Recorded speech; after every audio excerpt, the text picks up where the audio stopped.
मनमोहिनी अपनी ड्रेस से मैच करता हुआ पर्स अपनी बगल में लटका कर और कूले मटका कर जब चलती तो ऐसा लगता जैसे बॉलीवुड की कोई हीरोइन सड़क पर रैंप वॉक कर रही हो। भले ही मनमोहिनी ने 40 हरे भरे सावन भादो देख लिए हो, लेकिन वह किसी भी सूरत में 30 से ज्यादा की नहीं लगती थी। यह उसकी गजब की फिटनेस का जादू था। मनमोहिनी को होना तो चाहिए था किसी मॉडलिंग कंपनी में, लेकिन वह शिक्षा विभाग में आ गई। लेकिन उसने आपदा में भी अवसर ढूंढ लिया, इसलिए अब उसे कोई गम नहीं था। उसके पास अपनी खूबसूरती और लटके झटकों का भरपूर खजाना था। इनके दम पर वह आत्मविश्वास से लबालब भरी हुई थी। इस बात का गहरा ज्ञान और अनुभव मनमोहिनी को कॉलेज लाइफ में ही हो गया था कि औरत ही औरत की कट्टर दुश्मन होती है। इसलिए उसने कभी भूलकर भी यह गलती नहीं की कि वह अपनी कंचन काया को लेकर महिला कॉलेज की महिला इंटरव्यू मंडली के सामने आए, जो उसके जोबन और लटके झटकों को देखते ही जल भुन कर खाक हो जाए। मनमोहिनी तो मर्दों की कमजोरी को बहुत पहले से जानती थी, इसलिए उसने अपनी खूबसूरती के हंटर और अदाओं के तीर हमेशा मर्दों पर चलाए, क्योंकि वहाँ कामयाबी का फीसद 100 से कम नहीं था। जब मनमोहिनी मर्द मंडली या फिर अकेले मर्द के सामने इंटरव्यू के लिए हाजिर होती, तो उसके हाव भाव रीतिकाल के महाकवि बिहारी लाल की उस नायिका की तरह होते, जो भरे भवन में भी अपने नायक से नैनों से बात कर लेने में माहिर है।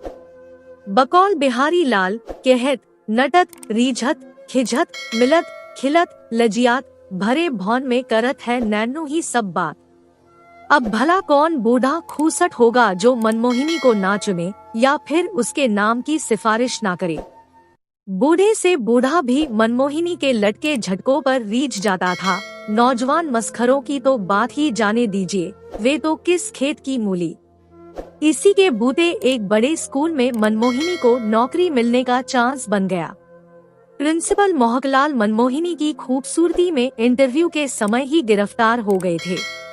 मनमोहिनी ने जल्दी ही भांप लिया था कि अब आगे क्या होने वाला है। वजह, औरतों में भविष्य को सूंघने की ताकत मर्दों के मुकाबले बहुत ज्यादा होती है। मर्द तो वर्तमान में ही अपनी सुध बुध खो बैठता है और वर्तमान का ही मजा लूटने में रह जाता है। ऐसे मामलों में वह तब जागता है जब छीछा लेदरी का सूरज उग चुका होता है। लेकिन औरतें ऐसे मामलों में मर्दों के बजाय एक कदम आगे होती है। वे भविष्य को वर्तमान के साथ बांध कर चलती है। मनमोहिनी का पढ़ाई लिखाई से कोई ज्यादा वास्ता तो था नहीं, इसलिए उसने एक नई जुगत भिड़ाई। 2 से 4 बार वह किसी न किसी बहाने से मर्दों को लुभाने वाला इत्र लगाकर प्रिंसिपल मोहकलाल के कमरे में गई। अपने पल्लू को ठीक करने के बहाने उसने मोहक लाल की आंखों समेत दिल तक को बींद कर रख दिया। फिर मौका देकर मनमोहिनी बड़े कमसिन अंदाज में बोली, सर मैं कोऑर्डिनेशन का काम बड़े अच्छे से जानती हूँ। अगर आप मुझे यह काम दे दें तो मैं आपको अपना हुनर दिखा सकती हूँ। जब मनमोहिनी प्रिंसिपल मोहकलाल को यह बात बता रही थी, तो मोहकलाल को ना जाने क्यों ऐसा एहसास हुआ जैसे मनमोहिनी ने अपनी बाईं आंख झपकाई नहीं, बल्कि उनकी तरफ देखकर दबाई हो। मोहकलाल को अपने अंदर झटके के साथ किसी करंट का एहसास हुआ। अब तो मोहक लाल ने मनमोहिनी का दिल जीतने में पल भर की देरी भी नहीं की। स्कूल में एक नया पद कोऑर्डिनेटर बना दिया गया, जिस पर मनमोहिनी का कब्जा हो गया। अब मनमोहिनी को स्कूल में सभी टीचरों के बीच तालमेल बिठाना था। यह काम उसने गुटबंदी करके बखूबी किया। जो टीचर पढ़ाने में यकीन करते थे, उनका मनमोहिनी से कभी तालमेल नहीं हुआ, हो भी नहीं सकता था। लेकिन जिनको पढ़ाने में कम और दूसरी बातों में ज्यादा मजा आता था, वे सब मनमोहिनी के खेमे में शामिल हो गए। मनमोहिनी जब अपने ऑफिस से निकलती तो अपने बाएं और दाएं 2 मैडमों को अपना बॉडीगार्ड बनाकर चलती। धमक ऐसी कि किसी को कुछ भी कह दे। कोई शिकायत करता मोहकलाल तक पहुंचता तो उसे मोहकलाल की लताड़ और सुननी पड़ती। इस तरह स्कूल में मनमोहिनी का एक छत्र राज कायम हो गया। या तो वह मोहकलाल के ऑफिस में मिलती या फिर मोहकलाल उसके ऑफिस में। अब मोहकलाल को स्कूल में कहीं ढूंढने की जरूरत नहीं थी, सबको पता था कि वे कहाँ मिल सकते हैं। धीरे धीरे मोहकलाल का संगीत प्रेम भी सुलगने लगा। प्रेम और संगीत का तो वैसे भी चोली दामन का साथ है। अब तो स्कूल में आए दिन संगीत सभाओं और सांस्कृतिक कार्यक्रमों के आयोजन होने लगे।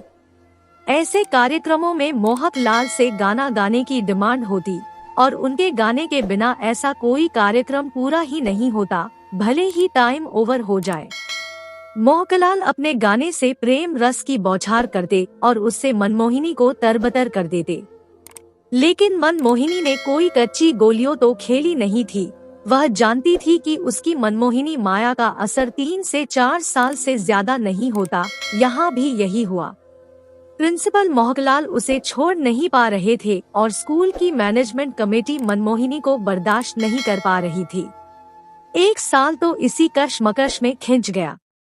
मनमोहिनी के लिए चेंज ओवर करने के लिए यह काफी समय था। अब वह किसी और स्कूल में अपना जलवा बिखेरने की तैयारी कर चुकी थी और मोहकलाल ने उसे भावभीनी विदाई दी। मनमोहिनी उड़ी तो मोहकलाल कुछ दिन तक मजनू बने रहे। उनका मन स्कूल के किसी काम में नहीं लगता था। स्कूल के कॉरिडोर उन्हें सूने सूने से लगते।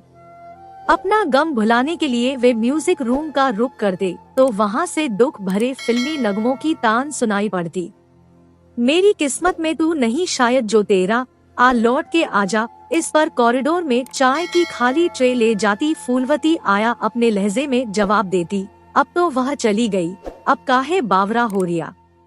लेकिन बेचारी फूलवती को क्या पता था कि वियोग क्या होता है। वियोग तो अच्छे अच्छों को कवि बना देता है।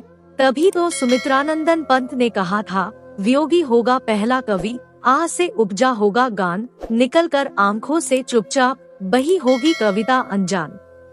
लेकिन इसी के साथ एक काम और हुआ। फूलवती की अनजाने में कही गई बात किसी मुंह फट टीचर के कान में पड़ गई।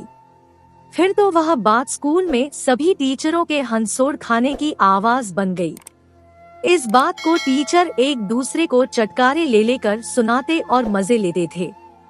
फूलवती को आज तक नहीं पता कि उसने अनजाने में कितने काम की बात कही थी। आशा करती हूँ कि ये कहानी आपको पसंद आई होगी। इस कहानी पर आपकी क्या राय है, हमें कमेंट करके जरूर बताएं। कहानी पसंद आई हो तो लाइक और शेयर करना बिल्कुल ना भूलें। चैनल पर नए हैं तो चैनल को सब्सक्राइब जरूर करें। कहानी सुनने के लिए आपका बहुत बहुत धन्यवाद।